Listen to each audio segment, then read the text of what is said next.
Name's Meepo, Geomancer. Pleased to meet ya.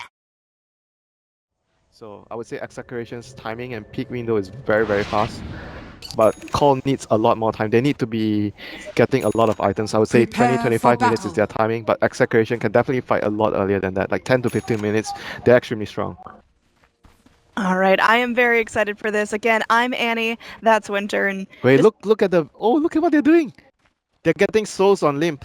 They place cogs at the base and Limp is denying. That's a pretty nice combination there. You are able to get a couple souls just with those cogs right in the base. I've seen that a couple times. But meanwhile, over here, we're going to have Swindles. The beat bopped up, going to be taken there. That little ignite right to the face. Abed coming in, maybe trying to get a piece of this. Swindles, he might be forced to level up that Burrow Strike, which he does not want to do. Looks like he is able to go run through. Meepo's attention span, not quite long enough, but Swindles gets a stern talking to right there from the Ogre's Club.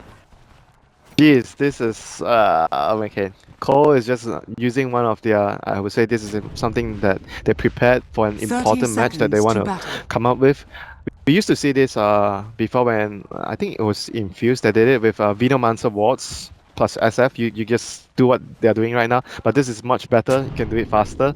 So Shadowfiend would be. I mean, Shadowfiend has to win his lane. He's going to destroy his lane because of all the damage that he's getting right now. All right now we got the puck just sitting here into the pit. I don't think there's going to be a whole lot of rune contest. It looks like Dire are going to go for the top rune. I'm excited to see how Limp is going to perform on the Shadow Puck Fiend. is going to go back to his lane. He's like, what the heck is going on? Why does the Shadow Fiend have so much damage? Yeah, he's hitting pretty hard right now. He's got himself. I mean, this lane is just over for the Puck. He's not going to be able to contest the farm. Like, he might have to constantly use his AWP to take last hits because SF will have a huge amount of advantage in terms of getting in terms of his base damage plus the damage that he got from Necromastery right now over the Puck. Alright, so moving forward, Nando, he got himself that little null tally to start. Do you think we're gonna see, you know, the early Veil build from Nando, or is that just gonna be a casual tally? This game, I think it's more important for him to get the blink because he needs to initiate for his team. I would expect the Tide to get the mech for the team, so there won't be an early blink on Tide. On RR here, getting speaking pressured. of Tide, he's actually getting pressured so heavily. Pops out with a Fairy Fire, one more hit. I mean, the first blood goes through a Pumpkin. Nice body block there from Chessie. He has to take a couple tower shots. That was really good play by Chessie there on the Ember, getting the body blocks off. But like I was talking about, I was expecting the Puck to go for an early blink. Veil maybe later, because I think that Mech on Tide and Blink on Puck, that would be Execration's timing. You want to play a very fast-paced game this game. Alright, once again, Tidehunter taking some serious damage. I love the early Poison Touch into the Dazzle. How do you think Huntsman's going to build? Do you think he's going to prioritize that Poison Touch, or is that just the value? Mostly just one point, then you prioritize your other spells. Your other spells are just way more valuable than Poison Touch. I think maybe maximum you get 2 points, but you don't go anything more than 2 points. If you need the second point to get another kill on Tide.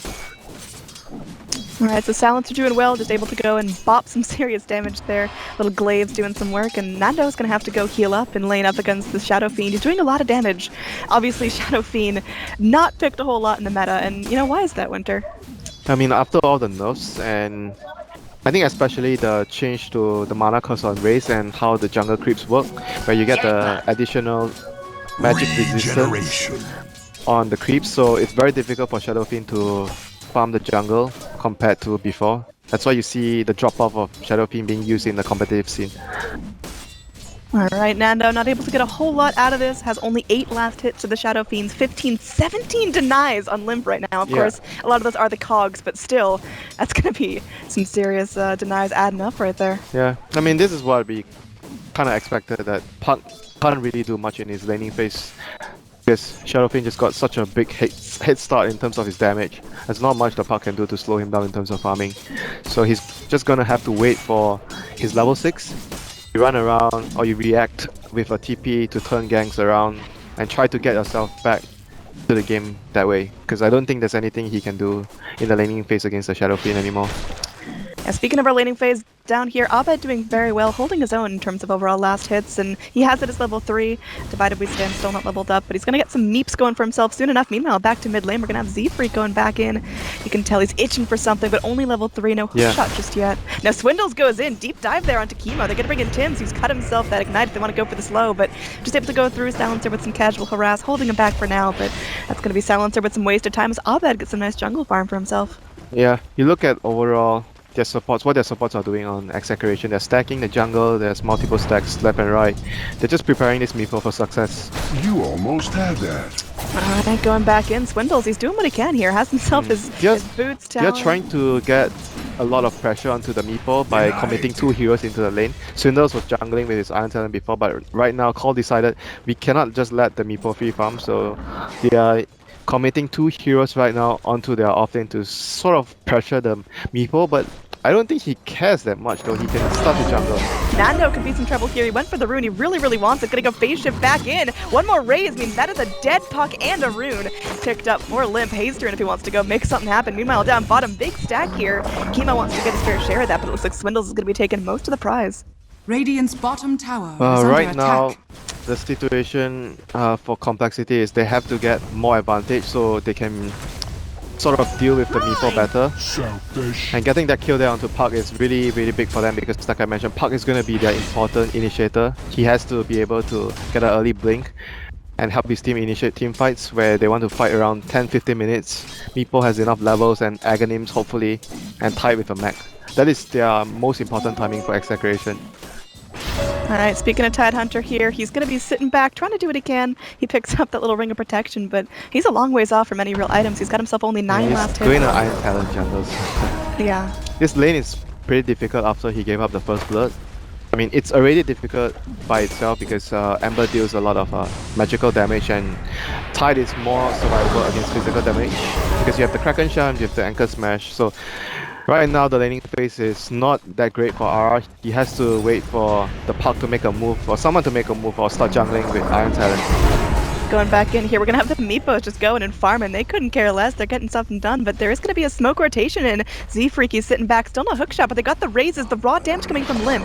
This could be very big. The Meepos going around farming a small camp. Will they actually get the vision on it? Z-Freak wraps around. They know something's going down. Limp with that long-range raise. Will it be enough to get down Abed? He's scooting his boot right on out of there. And they also do have Ogre down here in the bottom lane. He's got himself the Ignite, but not enough mana. There's no way they caught up to Abed there. He's just way too fast for them. And he's really close to... Usually he builds Boots of Travel first, so he is 200 gold off that. That's going to allow him to farm even quicker, pressure the map faster. And overall, Cole is really worried that the Meepo is coming online. You can see that they committed 2 heroes to pressure his farm, and then they made another smoke rotation to try and kill him with the Clock and the Shadow Fiend. Oh, over here looks like Chessie could be in some trouble. Gonna be taking a little bit of a slow there, but able to leap back to his remnant. Yeah, he's going every which way, but Tidehunter now getting some time to himself in lane. How's that going to impact his scaling? And he has to be able to, like I said, get the mech, get his levels plus the mech. Oh, Swindle's gonna be going in. Chemo gonna be trapped in between a dire sandwich. Will be slapped down. Abed able to poof his way out of this. Looks like Hanskin now in some serious trouble. Abed, can he go for the double kill? This is gonna be the burrow strike right now. Swindle can turn this if he wants to. Burrow striking right on through and should be able to get away safely. They are gonna be rotating in Z-Freak. Maybe trying to get the wraparound here, but the Meepos are still relatively healthy. They have to give like the Clockwork a lane to get level 6. Like this is the issue of you having the Clockwork support just to help Seraphine get a better laning phase. He has to be jungling at some point into the game to help repay whatever the Clockwork has done for him in the early game. You can tell Nando's just chomping at the bit to get something done here. His DD will expire, but he has his Dream Coil at the ready. If he can get a kill on the Shadow Fiend, that could be awesome, because Shadow Fiend here, he's sitting back, he's rocking 30 souls right now. Yeah, despite that one death in terms of CS, he's doing okay. I expected him to get crushed more after what happened in the early game, the Clockwork giving the Shadow Fiend such a big advantage. So 33 last hits to 48 SF, acceptable after one death of the Puck. So they have to be more than happy about that. Oh, down bottom, we're gonna see something go down. Z-Freak going in, tapping Chemo into the cogs, but Chemo, he seems fine with that arrangement. He's gonna fight till the bitter end. They are gonna get Nando there. He's ready to go. He's got a Dream Coil if needed. Z-Freak gonna get smacked away. They will into the silencer. Now Hanskin, he's on the run here. He's got himself one grave. He goes for the heal onto Swindles. Got himself nice and healthy in the process, but Tim's gonna go through the Fire Blast and lock him down. Hanskin, no time to react. No shallow grave. They lock Swindles in place. Swindles trying to turn things, trying to get something done, but only level 6. Does not have his Epi leveled up. Now Tim's kind of left on his own devices. They're looking for something now deep here. And Tim's, he's gonna be still sitting quite low. Swindles goes back in. Another Burrow Strike as Puck just abandoned ship. No mana, no ability to fight that. Sand King able to have a really nice impact in that fight, picking himself up his first kill. Yeah, that was really close. That I thought they would not have got the kill because they missed one of the raises from Lim onto the Ogre, but they still had the follow-up stun from Swindles to actually secure the kill. So overall, it's really important that they get a quick blink onto Sand King, because like I mentioned, the timing window 10-15 minutes for Execration is going to come, and you have to get your hook shot out, your blink on Sand King so you can defend your towers if you need to. And looking at the Shadow Fiend's item right now, he still has a lot of gold, so like I mentioned, BKB is very important for him this game. Yeah, I mean, is that what he's moving toward next, or does he pick up a Shadow Blade in the meantime, or? Shadow, if you want to go for Shadow Blade, you have to get a lot of kills. You need to be snowballing right now. I mean, he's not exactly snowballing, so at some point you have to be defending your towers, because Execration is going to force the push soon when they get their timings. So he's going for the early BKB. Like I said, BKB is extremely important. Just want to take a quick moment. Welcome everyone. If you're just tuning in, this is going to be game number 2 of Execration versus Complexity. This is a lower bracket game, so loser of this is going to be going home. No more TI6 for you. Now up top, RR gets shackled up. It's just going to bail out of there, hit that TP like it's hot. They are going to have a rotation up. Looks like the Ogre Magi might want to go through, just putting up some nice vision. Yeah, so right now you can see Limp is transitioning into the jungle, and they are allowing Clockwork played by Z-Freak to get his level 6. Going in. Nando in some serious trouble. Is going to be able to go and leap up to that illusory orb, and that's going to be a free escape pass for him. And you know, I'm excited to see the first Ravage. Tidehunter holds on to that tightly. When do you think it's going to come out? I said this before already. They have to get the mech. That's very important. Mech plus blink. I mean, we might see early Ravage if there's a reaction. He called. Nando still in some trouble here. Might be able to hop back. Will be able to do so. Now here we are going to have the Dream Coil pop down. Chesty under tower, able to go leap back away to his remnant. Tidehunter just sitting back, farming the jungle. Nice and cool for him. No pressure just yet, but now with Limp coming in, stealing some of that farm. Nice little bit of farm going his way. Man, 120 gold just from popping out some raises.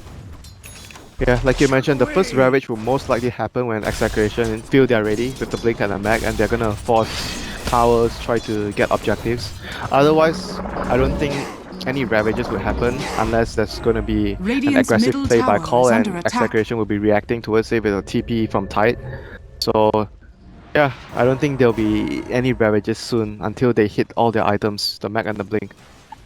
Alright, so Global Silence now is online. Silencer ticks over to that level 6 and has just enough mana for it. And switching over to Net Worth, we are going to have Meepo at the top of the chart. No real surprise there, but he hasn't really felt a whole lot of pressure for the last couple of minutes as he has bailed out into the jungle. I mean, to be fair, Call did try to pressure the two heroes on the offlane. We see a hook shot. Bottom lane, hook shot connects. Chemo in some serious trouble. Mass rotations in, though everyone wants to get part of this. RR is going to go ahead, pop that Ravage, trapping everyone in. Z-Freak taking Anchor Snatch in place. Abed joins the party. Z-Freak silenced up. There's nothing he can do. He will go down. Look for more. Swindle not able to TP out. One more club of the Anchor. He was able to get his blink before he went down there. So that is really important for them. It's not, he didn't lose to any goal there, got his blink.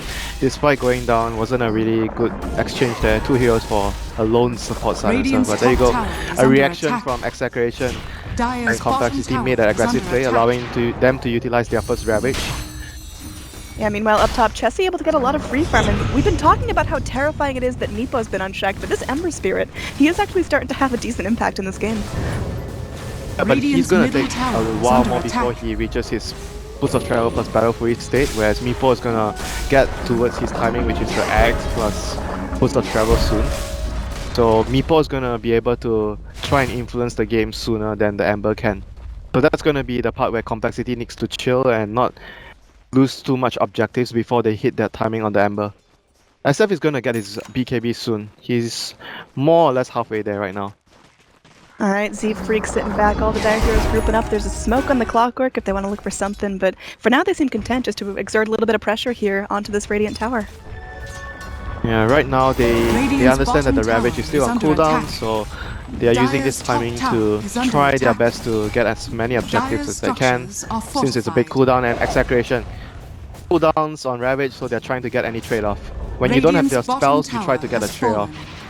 And mid lane, in some trouble. Global Silence, he can't run in and out. He's trapped into the Dream Coil. He just has to sit there and wait for the silence to end. There will be a net coming back up. Oh, the multi-cast looks like it hurts. Meepo able to go through and snag his third kill of the game onto the Ember Spirit, no less. That is a very, very important. That was very well done by Execration. They used the Global Silence. They followed it up with a Waning Rift from Nandel, and then it allowed, like, every spell was used at the correct timing, and it allowed the Ogre to come in with the final disable. And Teams is gonna get hookshot by Zfreak here. Oh yeah, he's trapped in there. He's gonna be spraying out the garbage. He wants something out of this. Dazzle doing what he can. Heal Bomb will end up taking it out this time, and that's gonna be Dazzle's 4th kill of the game. He's had a really high impact there with those 2 points in Poison Touch. Yeah, good rotations overall, good movements. They don't have any wards in the jungle at the moment. Like against Meepo, you want to have wards in the Meepo's jungle, so you want to scout out his movements. And Cole right now pressing another tower at top lane. The Ravage is up for Execration, so I would expect Execration to try to defend the towers right now with the Ravage up. They have the mech as well. Ravage, mech, and blink, so everything is dead. Oh, there is going to be a nice little burrow strike here. They go with the Searing Chains. RR debating whether or not to pop the tentacles. There he goes. Tim's coming in. That's going to be silenced up. We'll be able to go through another kill onto the Ember Spirit. Well, that's feeling good. They're looking for Zfreak now as Abed comes in, joins the party. He wants to throw out the net. Zfreak going into the cogs, trying to burn up the mana. But there's going to be Swindles popping in with the Epi, but it's just not doing enough. Swindles, no. Busts his load and just sitting back. There's going to be a shallow grave here, keeping everyone safe for now, but Swindles is going to be outlasting that. And they're looking for more here as Limp. He's still going to be able to do a whole bunch of damage. That was beautiful there. Zfreak looking to turn this fight around. Tim's gonna get slapped into place, and now Chemo can be one of the lone survivors in this fight. Another nice cog there with Zfreak taking one too many tower shots. Abed able to go through and take up the Brad, looking for more. Look at the damage coming out to these moves. They're able to go in, and Abed lives for just a little bit of health. That's not gonna be enough souls to pop him down this time. Oh, that was a really bad for fight. I thought Execration were gonna take the fight after the Epicenter didn't do that much, but then the triple stun from Swindles there sort of salvaging the team fight, getting them the kills, but then Meepo waited and waited until that he felt like it was the best timing for him to come in there. But the initiation from Complexity there wasn't that great. I felt Swindles was in a very, very good position. He was on the high ground and his team was on the low ground, but all he needed to do there, I think that he needed to wait for Execration to commit, go on to his team, and then he epi in. He epied like probably 1 or 2 seconds too early there. Yeah, we are going to have Meepo going through and pick up that Dragon Hansen. Oh gosh, speaking of Meepo, this fight is far from over. Chessie. Big silence there. He's going to try to leap away. Nice burrow strike connecting onto 3. Swindles might have to trade his life for this. The Glaive's popping around. He will get caught in a net there. Do they have the vision for this? Looks like they are going to be able to go through the AoE. Plenty. And one final spray of damage out from the puck. They should have gotten the kill on the Ember as well. It was like half a second late on the global there from Silencer. Mid lane. Yeah, Limp is going to go in. Looks like he's going to be in some serious trouble here. He's only got 27 souls, but that still hurts him. Now they're going to be going in. They're going to be doing some work. Limp is still alive for now. Chessie actually coming in. He's going to be leaping away to a safety remnant. Shallow Grave going to be expiring. Limp trying to take someone out with him. Will he be able to do so? No, the souls pop out. Everyone's still alive. The Mechanism doing some serious work. No, Hanskin in some trouble. Can RR really dive this? He's so gosh darn tanky there with the 3 points in Kraken Shell. They're wrapping around. They want to find this juke spot. They will be able to go through. They connect there with the Fire Blast. And finally, Puck able to secure his 4th kill of the game. Yeah, that was really, really bad for Call there. Limp was about to get his BKB. He was on a career, and they fought without the BKB arriving to him. He needed that BKB for that fight. That was really, really bad for Call there. Not fighting with the BKB. That was a disaster. They're now at a deficit in terms of overall kills and net worth. Golly, that is now about 2,500 in favor of Execration. So basically, Execration, like I mentioned, they have all the important items: the blink, the mech on tight, and you know, agonies for spots. Like everything is there for Execration. They're gonna constantly look for fights when they have their ultimates up. And for Call, they have the BKB up on Shadow Fiend. They need his souls. They have the blink on Sand King. And the next thing that they're waiting for is the Battle Fury on Ember. Chessie has to be able to get to his Battle Fury timing. That is their best resort against the Meepo at the moment. Oh, Puck getting down and dirty. Goes for that Dagon build now. How do you feel about the Dagon without a veil? It's mostly for sniping out the Dazzle, because when team is initiating in front, Dazzle is going to be positioned behind, getting ready to grave the target that you're focusing. So when you have that Dagon on the Puck, you're able to blink behind, solo kill the Dazzle, take him out of the fight, and allow your team to kill his teammates easier. Alright, I mean, we have got basically a fully stocked Tidehunter. He's just waiting on his little Blinky coming back in, but he's got himself the makings of Greaves. Do you think he finishes off Greaves first? I think you get Blink right now. Greaves is not that important for him. in games where you're up against silencers, where there's something important that you want to remove, then you get the greaves early. Or Net Chessie. gonna coming in the Oh, global he missed. silence. Yeah, that net is really unfortunate. Another with toss will connect, but I don't think the silence is long enough to hold him in place. So unfortunately, a big ulti spent. They are for no still real strong reward. enough, I feel, to be able to just push and get the Dire's tower. top I don't tower think is Cole under can actually attack. take a head-on fight right now. They really need to get the battle free on Dire's top Chessie. tower has With the fallen. Ravage, they're still pretty strong. So, oh, they're actually gonna run it. Oh, they're looking for something here. They're smoking up. They want to get something done. They've got eyes on this puck. and they Swindles know- is all the way down though. He's not anywhere near his team. He has to get to his team ASAP. Like look at it, look at them. They're so spread out. Chessie just YOLOing in here, really wants to find something. Tidehunter, looks like they are going in. There will be a hook shot connecting, but Nando should be able to get back into the high ground fairly safely. Meanwhile, there's a little bit of a 1v1 here. Tidehunter finding Chessie out. There's going to be a remnant down to the low ground. They're looking for something here. The Meepos can be running away. Nando ticking after him, has that negative earn charge coming in. There will be a Dream Coil coming back out. They want to get Swindle locked down. He might be able to do something here. It's going to get a really nice burrow strike. He's still up, he's still fighting, but not going to live for long. It's going to be Abed going in some serious damage. Limb shows off that BKB. Can he actually get down the Meepos? Abed still fighting, throwing up nets every which way. And now Z-Freak, he's still up. He wants to get something done. Battery assault, not going to be enough. The Ravage comes back in. RR. To hero his team needs Z-Freak, the lone survivor, but not for long. Oh, Meepo. It's going to be an 0 for 5. Triple kill for the puck. And But Meepo is doing the real damage there. What was going on in Complexity's mind right there? They initiated with the hook shot onto pass, but Sanking was not in position for a power strike there. There was a huge miscommunication there for Call. They did not position their team well enough to be able to take the team fight. I get the idea that they wanted to take a fight without global silence, but they just didn't have the positioning. They Radiant's didn't bottom coordinate that tower fight is very under well. attack. Oh, I love this build from Abed. I've seen him do it a couple of times there. 2 Dragon Stats. Lances. It's so cost effective. I mean, yeah, people are like, oh, Meepo's not ranged. It doesn't work. But it's just so effective. It gets Meepo up and fighting before his usual power peak, before he's known to be a real fighter. And I mean, look at him now. We're 19 minutes in the game. Oh, he missed the waning rift there. Otherwise, he would have gotten the solo kill on that as well. Nice try there by Puck. But like you mentioned, Dragonlance is a very cost-efficient item on Meepo. Any stat hero in general. Heroes that utilize stat very well. We see Dragonlance on Morphling. We see Dragonlance on even Gyrocopters. Like that item is just very good. So Swindle's here on the Sand King. Definitely a different Sand King than we Radiant's saw middle last tower game played by is under Execration. You know, oh god, Dire's Meepo, Meepo is please has been relax. killed. And takes out the courier too. I mean, that's just a knife in the heart Dire's right there. bottom tower And now is we're going to be under looking for attack. more. Chessie, the global silence comes out. It's going to be godlike for the Meepo. Abed spraying out nets left and right. Doesn't even matter if he doesn't catch anything. Just his ferocious presence is enough to drive back all of Dire's his He's too complexity. powerful right now. Like, It's crazy. Hamsing's going to try to TP out. Can they actually break it? Swindles is going to be focusing his efforts elsewhere, trying to get Abed stuck down, but Swindle's just limping away. And that's going to be him just scurrying around, using that blink for the best of his ability, going in for the burrow strike. But man, Abed is relentless. Oh god, brings in the damage beyond godlike Dire's now. bottom tower 10, is 0, under attack. 6 on the little Meeps. Is there anything Complexity can do? at the moment, none. They have to wait for their Battle Fury on Ember. The Meepo is just, like I said, they hit their power timings right now and they are way stronger than Call. And Call is far behind. They don't have enough farm on their heroes. So they're not going to be able to take any fights. And that under was attack. Dazzle there. Please relax. I mean, just look at the level split right now. Meepo level 20. Oh, he was close. He almost got Z-Freak there. Ugh, Dire's it's top really tower vicious right now, has fallen. Complexity. They've got like one final last stand in them, but this Meepo just picks them off left and right. He's so mobile. Boosted travels every which way, poofing around, hopping back to base for Dire's a middle brief tower sip of the is well under before he's attack. able to go and finish the job, rip off the band-aid, and take Complexity out of TI6.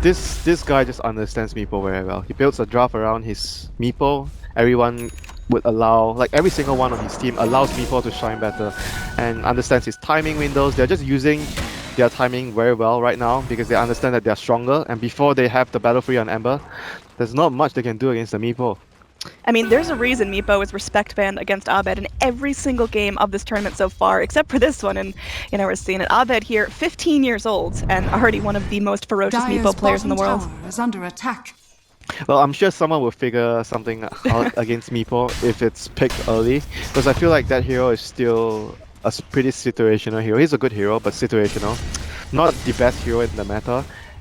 And opening the hero in the first phase allows your opponent to Dire's plan ahead bottom on tower is under getting the heroes attack. to deal with the Meepo. Like you can only ban Dire's out 2 bottom good tower counters has against the hero. fallen.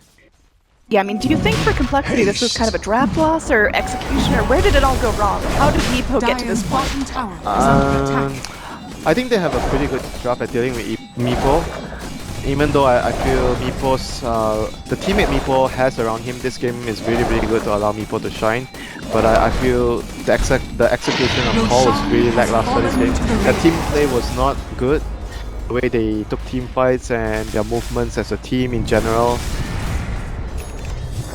they just didn't play well, I feel. Yeah, I mean, was it just down to laning stage or down to that one smoke rotation? It seems like there was just such a crucial point where Meepo started to be like, oh god, we have to deal with this. I think their laning phase was okay this game. Last game they lost their lanes because of the Earth Spirit rotation, but this game there was not much rotations and they didn't lose their lanes. It was just when it comes to execution, they didn't execute as well. And Execration understood their timings, the blink max, blink on top, max on tight, and they just kept taking fight after fight when Meepo has Aghanim's and Boost of Travel. Alright, this is the last hold coming up here. We've got the TP back from Sand King. He was trying to push out and rat out that top lane, but has to bail out his racks are more important. They go in, they just blow up Chessie like it's nothing. He buys back immediately.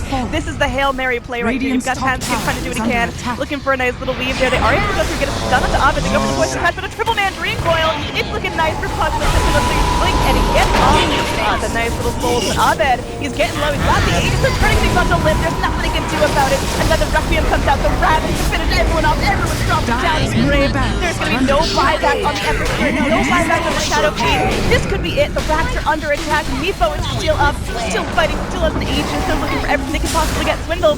There's gonna be no epic for him. Nice Blink Strike comes back in, but oh gosh, they're looking for something here, and it's an ultra kill from Abed. Can he get the Rampage? Sand King, the lone survivor, scurrying back to his base, sitting in the fountain while everything all goes down. The racks are falling apart. This is unbelievable for Execration, able to go in again. This is Complexity's last shot, but it doesn't look like they're going to be able to hold out for now, as Execration going straight for the objectives, keeping their eyes onto the prize. They're going to be rotating the Meepo back in, everyone healing up nicely, going for a second lane of racks rather than tier 4s. And he used that Ethereal Blade to actually save himself, not wasting the Aegis there. Now goes back to base, heals to full HP, comes back again. This is GG, like this. It's looking real tough. I think Complexity, they're going to stay into the bitter end again. This is their last taste of TI for this year. There's nothing they can do against the Meepo. Ember was forced to buy back, and there's no way he gets the battle for you now. And they just need to 5-man that run down bottom and just end the game. Yeah, I mean, he's just absolutely dirt poor here. Looking at the overall net worth, the support Ogre Magi is surpassing him. It's rough, man. The only way I see Call winning a team fight is somehow Swindles lands with at least 4 heroes in his Burrow Strike, plus all the Meepos somehow, and they land a Requiem on top of that. I mean, he's had some fantastic Burrow Strikes. The problem is it's not enough damage. You get a bunch of heroes stunned up, and then what? You drop the Requiem, and even at max souls, everyone can live through it. And they have a pipe on Ogre. They are not going to be able to kill them. Like, this item is so good on teams. They're just basically building items to help Meepo survive against this AoE. Overall, XP and gold is going to be approaching. No, they are not going to kill Abed. They're definitely not going to kill Abed. Like, not even once. Like, he has Aegis. How are they going to kill him twice? Oh, well, he's just going in, just laying into these towers. The full entire team looking to contest that. Rocket Flare comes in. Jesse, he's waiting. He will get a nice Searing Chains onto 3. They're looking for something, but the rest of the Radiant are now behind them. Tim's going to be coming in. Jesse going to get netted up. There's the global battle. This is the last hold going in. Godlike streak down for the puck as well. Nando doing his work. Swindle taking lots of place. Burrow Strike. Requiem, but it's not enough. Swindle tethered in place with the Green Coil Lift. Trying to get flashing around, but it's not going to be enough. He's going to be falling back to grave. Has one more buyback with the GG. Comes out. Complexity eliminated from TI6. Execration take them out in an easy 2-0. They're going to move forward in this bracket, but holy hell, Winter, what was that game? It was just a one-man show. I mean, even though I want to say it's a one-man show, but his teammates just basically set him up for success. All of his teammates, everyone played their roles perfectly. This game, Nando had the hardest game, I felt, because of the disadvantage that he had in the lane against the Shadow Fiend after what they did with the Clockwork Cogs, allowing Shadow Fiend to have full souls when he come into the lane. I mean, it's just a very good display by Abed that he was the drafter. He picked the Meepo, he built a lineup around Meepo.